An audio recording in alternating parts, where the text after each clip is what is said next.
August 12, 30 BC. Inside a sealed stone mausoleum in Alexandria, 3,000 years of Egyptian pharaohs are breathing their final breath. To understand her tragic end, one must look 3 decades earlier, to an empire standing on the edge of utter annihilation. She was 18 years old. She was not merely a royal princess, she was a scholar fluent in 9 different languages. For 3 centuries, her Greek Ptolemaic ancestors had ruled the Nile. But by 51 BC, the dynasty was drowning in catastrophic debt. Her 10-year-old brother, Ptolemy XIII, was crowned co-ruler. But corrupt palace eunuchs manipulated the child, plotting Cleopatra's immediate demise. In 49 BC, royal guards stormed the queen's private quarters. A violent coup forced Cleopatra to flee for her life into the eastern desert. A lesser woman would have accepted exile. Cleopatra chose war. In the deserts of Syria, she began recruiting an army of hardened mercenaries. Using her personal fortune, she hired Arab cavalry, Greek hoplites, and nomadic archers. She would reclaim her crown by blood if necessary. By 48 BC, Cleopatra stood at Pelusium on Egypt's eastern frontier, commanding thousands of soldiers ready to strike her brother's garrison. Ptolemy XIII marched with 20,000 troops to block her advance. The siblings were locked in a stalemate that would destroy Egypt. 2 Egyptian armies stood poised to slaughter each other. But across the Mediterranean Sea, an even greater storm was about to wash ashore. Rome was tearing itself apart in civil war. Julius Caesar had defeated Pompey the Great at Pharsalus, hunting his desperate rival across the sea. Pompey fled to Egypt seeking sanctuary. But Ptolemy's advisors betrayed him, decapitating the Roman general on the shoreline to win Caesar's favor. When Julius Caesar arrived days later, he was presented with Pompey's severed head. Caesar wept in disgust, horrified by the cowardly murder of a Roman consul. In her desert camp, Cleopatra realized this was her only chance. She could not fight Rome. She had to conquer the man who ruled it. Under darkness, a solitary fisherman's skiff glided into the palace harbor. Inside a tied hemp bedroll lay the Queen of Egypt. Her trusted Sicilian servant Apollodorus hoisted the heavy burden over his shoulder, slipping past distracted Roman legionary patrols in shadowed corridors. In the royal apartments, 52-year-old Julius Caesar worked late into the night, studying maps of an empire on the brink of chaos. The sack was unknotted and placed onto the polished marble. Out stepped Cleopatra, disheveled yet radiant with regal authority and dangerous confidence. At dawn, Caesar summoned the royal court, declaring that Rome recognized Cleopatra and Ptolemy XIII as joint rulers of Egypt. When young Ptolemy entered and saw his sister standing beside the Roman dictator, he ran into the streets, tearing off his diadem in fury. The mob of Alexandria ignited. Thousands of citizens surrounded the royal quarter, chanting for Roman blood as legionaries locked their heavy shields. Egyptian General Achillas marched 20,000 veteran infantry into Alexandria, trapping Caesar, Cleopatra, and 4,000 Roman legionaries inside the palace. From high palace balconies, Cleopatra watched as her brother's army fortified every avenue. She and Caesar were now prisoners in their own fortress.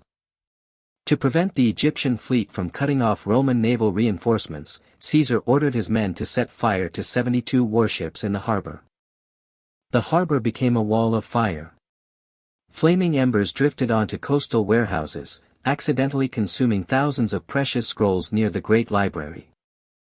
For 6 agonizing months, Caesar and Cleopatra fought side by side, rationing water from brackish palace wells as street fighting raged below.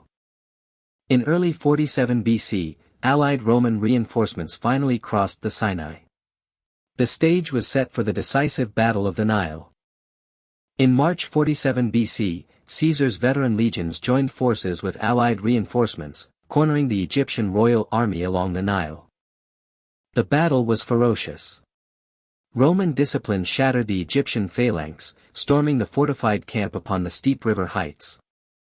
Young King Ptolemy fled in terror toward the riverbanks, where overcrowded royal barges struggled frantically against the swirling current. As panicked soldiers swarmed aboard, the royal boat capsized. Weighted down by his solid gold armor, the boy king vanished beneath the muddy waters. Days later, the river washed his golden cuirass ashore. At just 15 years old, Cleopatra's brother and deadliest rival was dead. Caesar rode back into Alexandria victorious. The rebellious city lay at his mercy, its citizens weeping and pleading for Roman clemency. Inside the royal palace, Caesar formally proclaimed Cleopatra VII the undisputed queen of Egypt, restoring full sovereign authority to her hands. To appease Egyptian tradition, she nominally married her youngest brother, 12-year-old Ptolemy XIV. But Cleopatra held absolute, undivided power.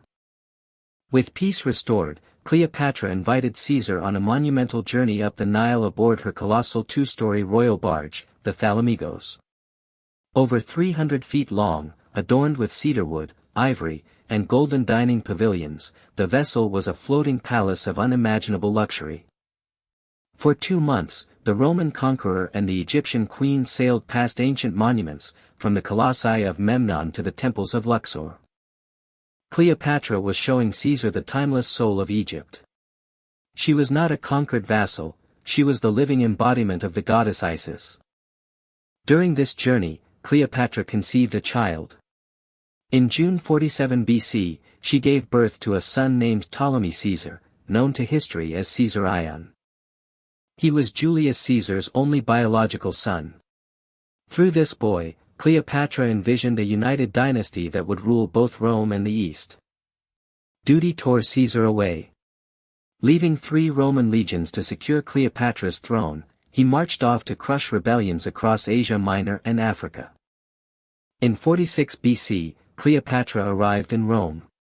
Her royal procession was a breathtaking spectacle of gold, exotic beasts, and unmatched Eastern splendor. Caesar celebrated his grand quadruple triumph. Rome was at his feet, and Cleopatra was installed across the Tiber in his lavish private estate. From Caesar's suburban villa, Cleopatra held court. Her presence was a direct provocation to Roman tradition, enraging conservative senators and moralists. Even Cicero, Rome's greatest orator, came to pay his respects. He later wrote in disgust, "I hate the queen. Her arrogance is unbearable." Then, Caesar committed an act of unprecedented audacity.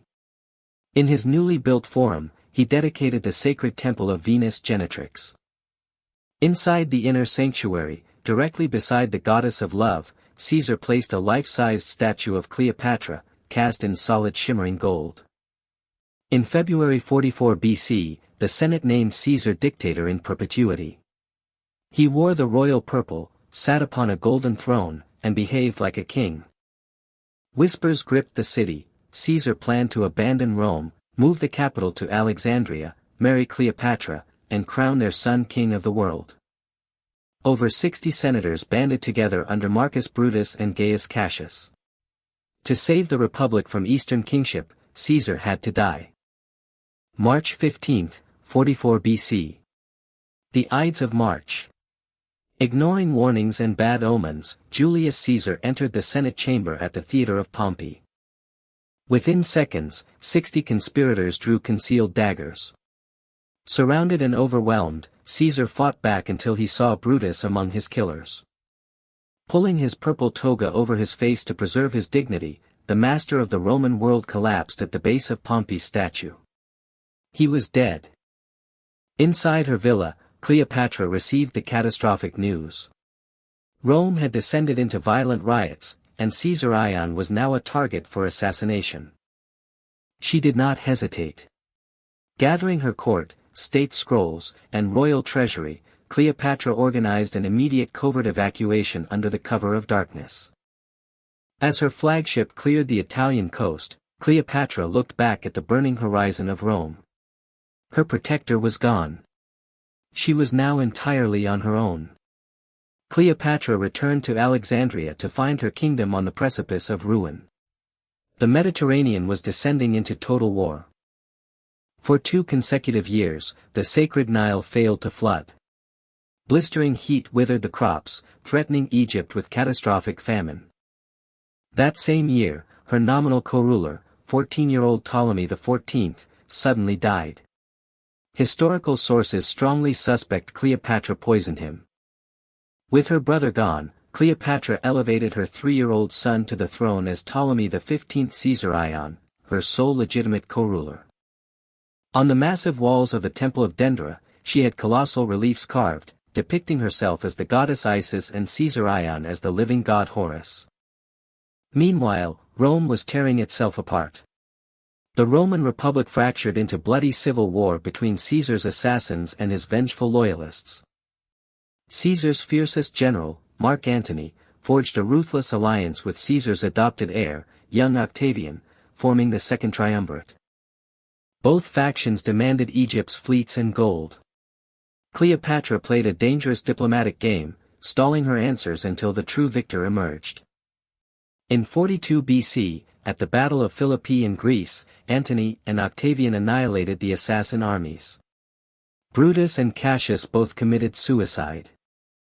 The victors divided the Roman world. Octavian took the troubled west, while Mark Antony seized the fabulously wealthy, exotic east. Antony planned a massive military invasion of Parthia to outshine Caesar's legacy. But to fund 70,000 legionaries, he needed Egypt's gold. Antony dispatched his envoy Quintus Dellius to Alexandria, commanding Queen Cleopatra to appear before him at Tarsus in Cilicia. Cleopatra understood Mark Antony completely. He was a soldier obsessed with theater, luxury, and gods. She would not arrive as a defendant, but as a goddess. In the summer of 41 BC, her gilded royal barge cast off. Cleopatra was sailing to Tarsus to capture the master of the Roman world. In the sweltering summer of 41 BC, word swept through Tarsus that an extraordinary vision was sailing up the river Cydnus. The barge's stern was plated in solid gold, its billowing sails dyed in royal Tyrian purple, while silver oars kept time to flutes and harps. Beneath a gold-spangled canopy, Cleopatra reclined like the goddess Aphrodite herself, fanned by young boys dressed as cupids. Mark Antony was sitting on his tribunal in the city marketplace. The entire population vanished, rushing to the river, leaving the Roman warlord sitting completely alone. When Antony reached the riverbank, he was speechless. The whisper spread like wildfire, Aphrodite has come to feast with Dionysus for the good of Asia. Antony invited her to dine. Cleopatra refused, politely commanding that the Roman triumvir instead dine with her aboard her flagship. Antony humbly obeyed. Inside, the feast was breathtaking. Thousands of hanging golden lamps illuminated banqueting couches covered in purple tapestries, silver tableware, and endless delicacies. Antony, accustomed to rough military camp rations, was completely overwhelmed. At the feast's end, Cleopatra gifted every Roman officer their golden dining sets. Cleopatra realized Antony loved soldiers' body humor. She shed her solemn royal posture, drinking, swearing, and matching his rough camp wit joke for joke. To prove Egypt's infinite wealth, Cleopatra removed an enormous ancestral pearl earring, dropped it into a cup of sour vinegar, and drank the dissolved fortune. Beneath the romance lay ruthless calculation. In exchange for funding his Parthian war, Cleopatra demanded the execution of her exiled sister and rival, Princess Arsinoe. Roman soldiers dragged Arsinoe from the sacred sanctuary of the Temple of Artemis in Ephesus and executed her. Cleopatra's throne was now uncontested. Antony abandoned his immediate war plans. He followed Cleopatra back to Alexandria, spending the winter of 41 BC completely enchanted by the Egyptian queen. They founded the Society of Inimitable Livers, feasting extravagantly, playing dice, and roaming the midnight streets of Alexandria disguised as commoners. Cleopatra watched the Roman warlord sleep. Through wit, wealth, and theatrical brilliance, she had bound the mightiest sword of Rome to her destiny. In early 40 BC, harsh reality shattered their idyllic winter. Crises in Rome and a massive Parthian invasion forced Antony to abandon Alexandria. Months later, catastrophic news reached Egypt. To seal a new peace with Octavian, Mark Antony had married Octavian's sister, Octavia, in Rome. In late 40 BC, Cleopatra gave birth to Antony's twins, Alexander Helios, the sun, and Cleopatra Selene, the moon. She would raise them alone. For 3 years, Cleopatra ruled alone. She revalued Egypt's silver currency, expanded trade to India and Arabia, and amassed an immense war treasury. By 37 BC, Antony was preparing to invade Parthia with a colossal army of 200,000 men.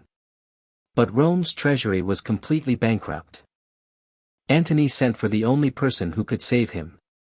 In late 37 BC, after 3 long years apart, Antony and Cleopatra reunited in Antioch. The price of Egypt's gold was staggering. Antony married Cleopatra under Greek law and ceded Cyprus, Phoenicia, Cyrene, and rich parts of Syria to her crown. In 36 BC, Antony marched into the east with over 100,000 soldiers, determined to conquer Parthia and surpass Alexander the Great. It ended in catastrophic disaster. Harassed by Parthian horse archers and starved in freezing mountain passes, Antony lost over 30,000 veteran soldiers. Antony reached the Syrian coast broken and suicidal. Cleopatra arrived by sea, bringing emergency food, warm clothing, and vast chests of gold to save his surviving men. In 34 BC, Antony conquered Armenia. Instead of celebrating his triumph in Rome, he staged a full Roman triumph through the streets of Alexandria. The procession culminated at the Great Gymnasium. Before tens of thousands of spectators, 4 solid gold thrones rested upon a massive silver platform. Cleopatra sat dressed as the living goddess Isis in radiant pleated gold. Beside her sat Antony, robed as the god Dionysus crowned with golden ivy. Antony proclaimed Cleopatra Queen of Kings and 13-year-old Caesar Ion King of Kings, officially declaring the boy the true legitimate heir of Julius Caesar. Antony's younger children were granted kingdoms across Armenia, Media, and Cyrene. Cleopatra had reached the zenith of her power, and signed Rome's declaration of war. When reports of the donations reached Rome, Octavian recognized his moment. The sacred Roman Empire was being carved up for Egyptian royalty. The Roman Senate erupted in fury. Conservative aristocrats viewed the ceding of ancestral provinces to a foreign queen as unforgivable treason. Octavian unleashed a ferocious propaganda campaign, portraying Cleopatra as an Eastern sorceress who had bewitched Antony and unmanned his Roman virtue. Roman streets were flooded with pamphlets and verses depicting Mark Antony as a drunken degenerate groveling at the feet of an Oriental tyrant. Then came the ultimate personal insult. Antony formally divorced his Roman wife, Octavia, expelling her and her children from his house. In 32 BC, Octavian crossed an unthinkable religious boundary. Accompanied by armed guards, he marched into the temple of Vesta. The sacred Vestal virgins refused to surrender Mark Antony's sealed private testament. Octavian seized the holy document by direct military force. Breaking the inviolable wax seals, Octavian inspected the document in private, discovering the political weapon he needed to destroy his rival. Standing before a packed Senate house, Octavian read the stolen testament aloud, laying Antony's treason bare before the horrified Roman Republic. The will confirmed Caesar Ion as Caesar's legitimate heir, left vast legacies to Cleopatra's children, and demanded Antony be buried in Alexandria. Rome was incandescent with rage. The Senate immediately stripped Mark Antony of his triumviral authority, his legions, and his upcoming consulship. With brilliant political cunning, Octavian did not declare civil war on Antony. Instead, Rome declared sacred war exclusively against Queen Cleopatra VII. At the Temple of Bellona, priests performed the ancient rite, casting a blood-tipped spear into foreign soil to open holy war. At Samos, Cleopatra inspected her royal armada as sunset painted the Aegean Sea in blood. The clash of two worlds was inevitable. By summer 31 BC, Mark Antony and Cleopatra established their vast naval headquarters at Actium, inside the treacherous Gulf of Ambracia in western Greece. But Octavian had brought Rome's greatest naval genius, Marcus Vipsanius Agrippa, commanding hundreds of nimble, highly maneuverable Liburnian warships. With ruthless precision, Agrippa captured Antony's southern supply ports, severing the vital sea routes that brought food and money from Egypt. Trapped on the marshy spit of Actium, disease struck Antony's camps. Malaria and dysentery killed thousands of rowers in the summer heat. Morale collapsed. Roman senators and allied client kings began slipping away under cover of darkness, defecting in droves to Octavian's camp. Even Antony's closest general, Gnaeus Domitius Ahenobarbus, betrayed him. Antony sent his defectors' baggage after him in a gesture of tragic nobility. Antony attempted to break Octavian's land lines across the rugged hills of Epirus, but his cavalry was decisively defeated in the rocky passes. From their fortified northern heights, Octavian and Agrippa watched the slow strangulation of the Eastern Armada, waiting patiently for the final collapse. In late August, Antony summoned a desperate council of war inside his beachhead pavilion. His Roman officers clashed furiously with Queen Cleopatra. Roman marshals urged Antony to abandon the fleet and march inland to fight in Macedonia. Cleopatra fiercely opposed abandoning Egypt's navy. Antony agreed. In an unprecedented move, he ordered the fleet to load their heavy mainsails, a clear sign that breakout was the objective. Because thousands of rowers had perished from malaria, Antony ordered over 100 unmanned war galleys burned inside the harbor. In absolute secrecy, the immense gold and silver treasury of Egypt was loaded onto Cleopatra's 60 fastest warships, guarded by elite mercenaries. On September 1, stormy seas delayed the confrontation. Across the narrow straits, 400 warships stared into the eyes of destiny. September 2, 31 BC. As dawn broke and the gale subsided, Mark Antony led 230 massive war galleys out into the open Ionian Sea. For miles offshore, Admiral Agrippa held 400 agile Liburnian warships in waiting, refusing to enter the shallows and drawing Antony out into deep water. At midday, Antony's massive flagships surged forward. Built like floating wooden fortresses with iron-reinforced hulls, they bristled with catapults, ballistas, and archers. Agrippa lured Antony's flanks outward into the open sea.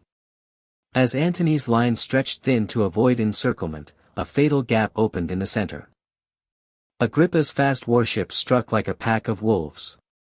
Too low to be boarded, they circled Antony's giants, shearing off their oars and leaving them dead in the water. Where ships collided, savage hand-to-hand combat erupted. Legionary fought legionary across blood-slicked decks as flaming pitch set timber towers ablaze. Positioned in the rear with 60 fully crewed Egyptian warships, Queen Cleopatra watched the tactical grid unfold with cold, razor-sharp precision. At 2 o'clock in the afternoon, the weather turned. The land breeze shifted forcefully from the north, blowing directly south toward the open sea and Egypt. This was the prearranged moment. Cleopatra raised the royal signal, all 60 Egyptian warships dropped their massive purple sails to catch the wind. With sails billowing in the gale, Cleopatra's squadron sliced directly through the gap in the center, outpacing every warship on the water and escaping into the open sea. Octavian and Agrippa watched in astonishment. Their rowed galleys, lacking sails, had no chance of catching the fastest fleet in the Mediterranean. Seeing Cleopatra's sails heading south, Antony abandoned his crippled, immobilized flagship, transferring to a light 5-bank galley to follow her. His swift vessel fought its way out of the melee, racing desperately across the open Ionian Sea in pursuit of the Queen's receding sails. Behind them, the abandoned Eastern Armada burned. Within days, 300 ships and 19 veteran legions surrendered unconditionally to Octavian. Taken aboard Cleopatra's flagship, Antony walked to the prow, buried his face in his hands, and sat in total, unbroken silence for 3 agonizing days. Knowing defeat meant immediate insurrection, Cleopatra sailed into Alexandria with triumphant music and garlanded warships, concealing the disaster of Actium. Within hours of landing, she swiftly arrested suspected traitors and seized rebellious estates, securing total political control of Egypt's capital before truth leaked. Shunned by shame, Mark Antony abandoned the palace. He built a solitary stone hermitage on a wave-battered jetty, calling it the Timonian. Like Timon of Athens, he declared war on humanity, brooding in bitter isolation as his remaining legions and allies melted away across the Mediterranean. Cleopatra refused to despair. In her study, she devised a breathtaking escape, hauling her royal fleet across 30 miles of desert sands into the Red Sea. Thousands of workers and oxen dragged massive wooden war galleys across dry desert tracks toward the Gulf of Suez, aiming to sail for uncharted India. The escape was shattered. Nabatean desert raiders, bribed by Roman agents, attacked at midnight, burning the grounded Egyptian fleet into smoldering ash. Standing in the desert wind, Cleopatra watched the flames consume her escape. Every ocean exit was closed. She would have to face Rome in Alexandria. Nightly banquets resumed with feverish intensity. They drank vintage wines and dined on gold, laughing defiantly in the face of impending doom. Behind the festivities, Cleopatra conducted grim experiments. In palace vaults, she tested fast-acting poisons and lethal vipers on condemned prisoners to find a painless death. She observed that the bite of the Egyptian asp caused neither convulsions nor agony, but a gentle, heavy lethargy that drifted quietly into eternal sleep. Beside the Temple of Isis, she rushed the construction of a colossal stone mausoleum, filling its vaults with gold, jewels, cedar, and dry kindling. In the spring of 30 BC, Octavian completed his conquest of the East. His legions crossed the Sinai Desert, marching on Egypt's final border. In late July 30 BC, Octavian's legions laid siege to the eastern gates of Alexandria, while Roman forces under Gallus advanced from the west. Refusing to die without blood, Mark Antony strapped on his bronze general's armor once more, gathering his loyal cavalry for a final counteroffensive. On July 31, Antony led a ferocious cavalry charge outside the city walls, routing Octavian's vanguard in a fleeting, brilliant victory. He returned to the palace in triumph, embracing Cleopatra while still clad in dust-covered armor, presenting his bravest cavalry officer to the queen. Antony sent a herald challenging Octavian to single combat. Octavian coldly replied that Antony had many other ways to die. At midnight, an eerie supernatural music of invisible flutes and drums echoed through the silent streets, as if the god Bacchus was deserting Antony forever. At dawn on August 1, Antony positioned his remaining infantry on the coastal heights, watching his war galleys row out to engage Octavian's approaching fleet. As the fleets met, the Egyptian captains raised their oars in salute. Without firing a single arrow, the entire navy defected, joining Octavian's line. Moments later, Antony's cavalry deserted to the enemy. Broken and outflanked, his infantry shattered, fleeing in total panic back into the city. Antony rode frantically back into the palace, his face twisted in wild fury, shouting that Cleopatra had betrayed him to the very Romans he fought. Hearing Antony's furious cries echoing through the courtyards, Cleopatra realized his grief-maddened rage could destroy them both in an instant. Accompanied by her two faithful handmaidens, Charmian and Iras, Cleopatra retreated into her fortified two-story stone mausoleum. They lowered the massive reinforced timber and iron portcullis doors, sliding heavy bronze bolts into place, sealing themselves inside the tomb forever. Fearing Antony might storm the tomb in mad despair, she sent a messenger to report that the Queen of Egypt had taken her own life. The message struck Antony like a physical blow. His anger evaporated in an instant, replaced by bottomless, unbearable sorrow. Unbuckling his bronze armor, Antony spoke softly, "O Cleopatra, I am not grieved to be bereft of you, for I shall straightway join you." He ordered his devoted servant Eros to run him through. But Eros drew the blade, turned it upon his own heart, and fell dead at his master's feet. Antony praised his servant, "Well done, Eros. Thou hast taught thy master what to do." He raised the fallen blade, prepared to follow. Antony drove the iron blade into his own abdomen and collapsed onto his daybed. But the wound did not bring instant death. The bleeding temporarily stopped. Awakening in agonizing pain, Antony pleaded with his fleeing officers to finish him, but all scattered in terror. Then, Cleopatra's royal secretary Diomedes rushed into the chamber with the staggering truth: the queen was alive, barricaded inside her stone mausoleum. Hearing she lived, Antony summoned his final strength. He ordered his remaining faithful guards to lift his litter and carry him immediately to her tomb.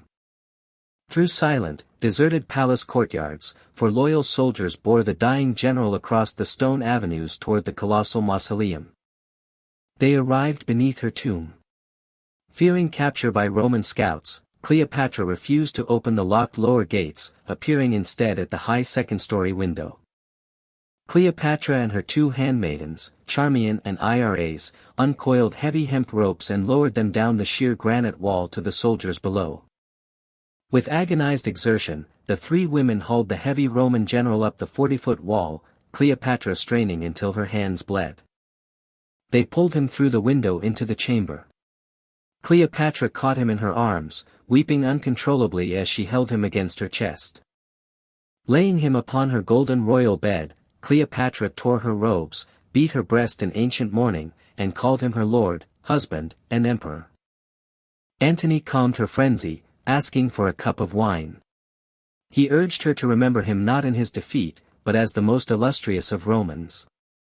In her arms, Mark Antony breathed his last. The mightiest Roman warlord was gone, leaving Cleopatra alone to face Octavian's vengeance. Desperate to paralyze her and secure Egypt's immense gold treasury, Octavian sent his officer Proculius to capture the queen alive. Roman soldiers stormed down the internal stairs. Cleopatra drew a concealed dagger to strike her own heart, but Proculius seized her wrist in time. They stripped her of weapons and searched her robes for poison. Cleopatra was now a prisoner of Rome inside her own royal tomb. Octavian entered Alexandria formally. Walking hand in hand with the city's philosopher Arius, he pardoned the terrified citizens in honor of Alexander the Great. Octavian permitted Cleopatra to perform Antony's funeral. She bathed his wounds, anointed his body with precious oils, and buried him with full royal honors. Overwhelmed by fever and inflamed wounds from beating her breast, Cleopatra refused all food, resolved to starve herself quietly to death. Learning she was starving herself, Octavian sent a brutal ultimatum: if she died, he would immediately execute all her surviving children. For her children's lives, Cleopatra yielded. She accepted food, bathed, and prepared herself for a face-to-face confrontation with Octavian. Days later, Octavian arrived to visit the captive queen in person. The two greatest political minds of the ancient world were about to meet. She produced bundles of personal love letters from Julius Caesar, weeping as she invoked his adoptive father's memory to soften Octavian's cold heart. In a magnificent fury, Cleopatra leaped forward, seized Seleucus by the hair, and slapped his face, roaring at his insolence before a laughing Octavian. Her theatrical ruse worked perfectly. Convinced that a woman fighting over jewelry desperately wanted to live, Octavian promised generous treatment and departed confident.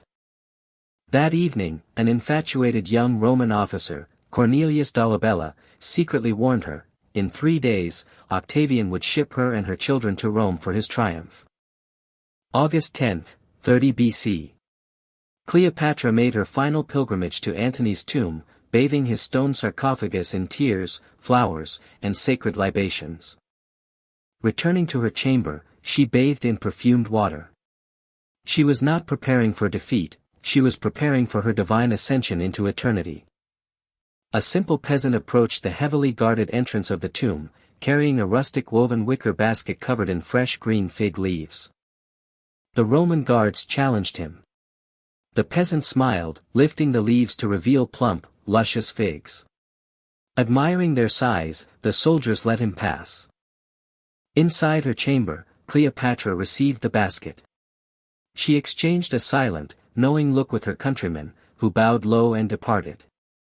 She bared her arm, welcoming the strike of the divine Urius. The venom flowed peacefully, delivering the quiet, painless sleep of the gods.